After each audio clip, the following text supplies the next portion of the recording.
दोस्तों हालांकि सवाल हमारे पास बहुत सारे आते हैं इंस्टाग्राम, फेसबुक पर या फिर जो हम वीडियोस बनाते हैं यूट्यूब पर लीगल अवेयरनेस के लिए, आपको आपके कानूनी अधिकार बताने के लिए जो वीडियोस लेकर आते हैं, बहुत सारे सवाल आते हैं। बहुत सारे सवाल मेरे पास ये आए कि सर हमें हाई कोर्ट में बेल कब लगानी चाहिए या हाई कोर्ट में बेल हमें कब नहीं लगानी चाहिए, सुप्रीम कोर्ट हमें कब जाना चाहिए बेल लगाने के लिए किसी भी केस के लिए। तो दोस्तों पहले हाई कोर्ट के बारे में डिस्कस करेंगे कि हाई कोर्ट कब तो आपको चले जाना चाहिए इमीडिएटली और कब आपको नहीं जाना चाहिए, कब आपको वेट करना चाहिए। हाई कोर्ट के बारे में जितने भी सवाल आपके दिल में हैं, लगभग सभी सवालों के जवाब आपको इस वीडियो से मिल जाएंगे। ज्यादा कुछ जानने के लिए कब आपको बेल हाई कोर्ट लगानी चाहिए कब नहीं, दोस्तों बने रहिए हमारे इस वीडियो के साथ। दोस्तों आप में से कोई भी नए वकील साहब है, कोई भी लॉ स्टूडेंट है, आप पर कोई भी केस मुकदमा हुआ है या आपका सगा संबंधी जानकार कोई भी जेल में है, वीडियो बहुत काम का है, वीडियो पूरा देखें और जाने कब बेल लगाएं और कब नहीं लगाएं। दोस्तों हाई कोर्ट में बेल लगाने के लिए, दोस्तों बेल ही नहीं, आप क्वेश के लिए भी जाते हो हाई कोर्ट में, आप रिट लगाने भी जाते हो हाई कोर्ट में, आप बेल लेने जाते ही हो,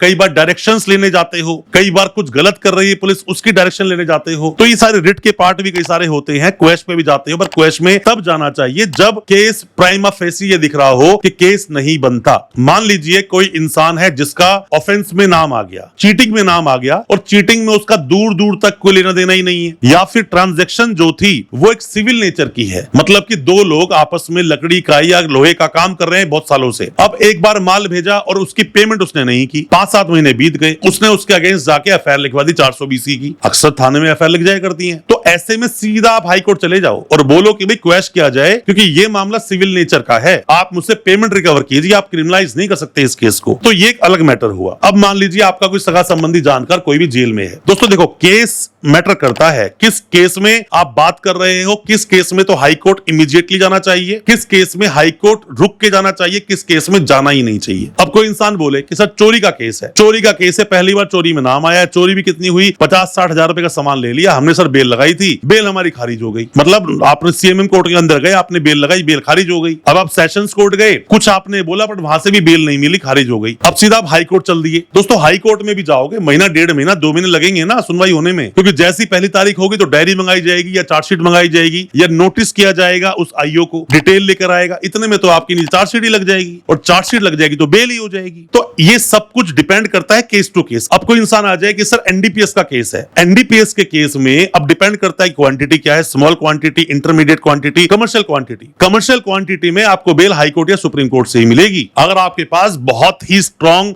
कोई ग्राउंड नहीं है तो आप नीचे सेशन कोर्ट में कितना ही मत्था मारते रहो, जल्दी से बेल नहीं मिलेगी, जल्दी से बेल देते नहीं है ट्रायल कोर्ट। एनडीपीएस केसेस में कमर्शियल क्वांटिटी अगर हो तो ऐसे में मैं बोलूंगा फटाफट से आपको हाई कोर्ट पहुंच जाना चाहिए। हाई कोर्ट जाना चाहिए, चार्जशीट 6 महीने में आएगी, उससे पहले भी जा सकते हो, चार्जशीट आएगी जैसे ही उसके बाद तो आप जा ही सकते हो। आपकी एक बार हाई कोर्ट से बेल डिसमिस हो गई, कोई बात नहीं, दोबारा लगा दो। जैसे ही ग्राउंड बदले, सर्कमस्टेंसेस बदले, आप दोबारा हाई कोर्ट जा सकते हो, एक बार, 2 बार, 3 बार, 4 बार आप जा सकते हो, पर जब जब ग्राउंड्स बदलोगे तब तब जा सकते हो। ऐसे नहीं अभी सेम ग्राउंड में बेल डिसमिस हुई, अगले महीने दोबारा पहुंच गए तो जज साहब ही आपसे पूछ लेंगे भाई साहब आए किस ग्राउंड पे हो आप। तो ये सब आप ध्यान रखें। साथ में ही मान लीजिए कोई चीटिंग फॉर्जरी का ऑफेंस है, इससे आप इजी समझ पाओगे। चीटिंग फॉर्जरी का एक ऑफेंस है जिसके अंदर सामने वाले को अरेस्ट किया, 3 महीने में चार्जशीट आनी है, आपने बेल लगाई, आपने नीचे गए, क्योंकि ट्रायल बाय मजिस्ट्रेट होता है केस, फर्स्ट क्लास मजिस्ट्रेट जो होते हैं सीजीएम, चीफ जुडिशियल मजिस्ट्रेट, उनके पास बेल लगाई, बेल डिसमिस हो गई। आप सेशंस कोर्ट में गए, बेल डिसमिस हो गई, मतलब एक ही महीना भी हुआ है उस इंसान को जेल में, दोनों जगह से बेल डिसमिस हो गई। आप चाहो तो हाई कोर्ट जा सकते हो, बिल्कुल आपके पास राइट है। और ऐसे मामलों में अगर थोड़ा सा भी आपने अपने केस को सही से प्रेजेंट कर दिया, चार्जशीट से पहले बेल हो जाएगी। कई बार ऐसा मैंने देखा है केसेस में, खुद अपने केसेस में देखा है। पर अगर मान लो आपकी बेल नहीं हो रही,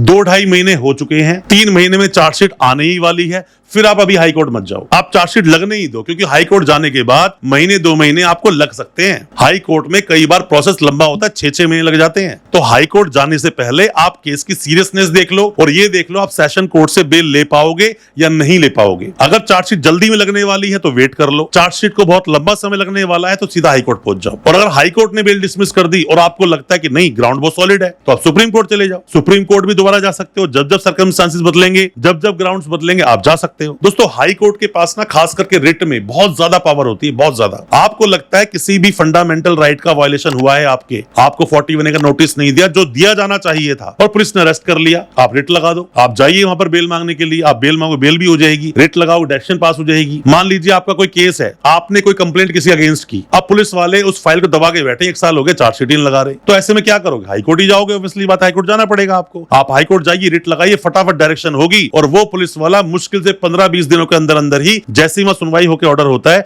फटाफट चार्जशीट लगा देगा। तो यहां पर हाईकोर्ट में जाते ही आपको रिलीफ मिलेगा। कोई एप्लीकेशन पे सुनवाई करनी है जो सुनवाई नहीं हो रही है, बार बार गवाह को नोटिस जा रहा है, गवाह नहीं आ रहा है, आप जाइए हाईकोर्ट, अब डायरेक्शन मांगिए, डायरेक्शन कर देंगे हाईकोर्ट कि अब जाकर 15-20 दिन के अंदर अंदर इसको क्रॉस करो, वरना तो फिर इनको बेल दो। तो दोस्तों अलग अलग सिचुएशन में अलग अलग चीज होती है, वो आपके वकील साहब ही आपको बता पाएंगे जिन्हें एक्सपीरियंस है। क्योंकि अगर कोई भी वकील साहब सिर्फ डिस्ट्रिक्ट कोर्ट में प्रैक्टिस कर रहे हैं, कभी हाई कोर्ट नहीं गए, तो हाई कोर्ट की प्रोसीडिंग क्या है उन्हें पता नहीं है, प्रोसेस क्या है बेल को लगाने का, फाइट करने का, बेल लेने का, उनको पता नहीं है। तो वहां थोड़ी सी गड़बड़ हो सकती है, इस बात को आप समझ लेना। दोस्तों मैं उम्मीद करता हूं जो मैंने आपको हाई कोर्ट के बारे में आज बताया आपको समझ आया होगा। फिर भी कोई भी किसी तरह के सवाल हैं, आप सवाल पूछ सकते हैं, कमेंट बॉक्स में सवाल पूछें। ऑनलाइन कंसल्टेंसी लेना चाहते हैं, फोन पर बात करना चाहते हैं, तो आप दिए गए नंबर व्हाट्सएप कर सकते हैं। उम्मीद करता हूं दोस्तों आज का हमारा वीडियो आपको अच्छा लगा होगा। अच्छा लगा हो आज का वीडियो, चैनल को सब्सक्राइब करना बिल्कुल ना भूलें, साथ में लगा बेल आइकन जरूर दबा दें ताकि इसी तरह की लीगल अवेयरनेस की वीडियोस आप तक पहुंच सके सबसे पहले। बहुत बहुत शुक्रिया दोस्तों, धन्यवाद हमारे इस वीडियो के साथ बने रहने के लिए।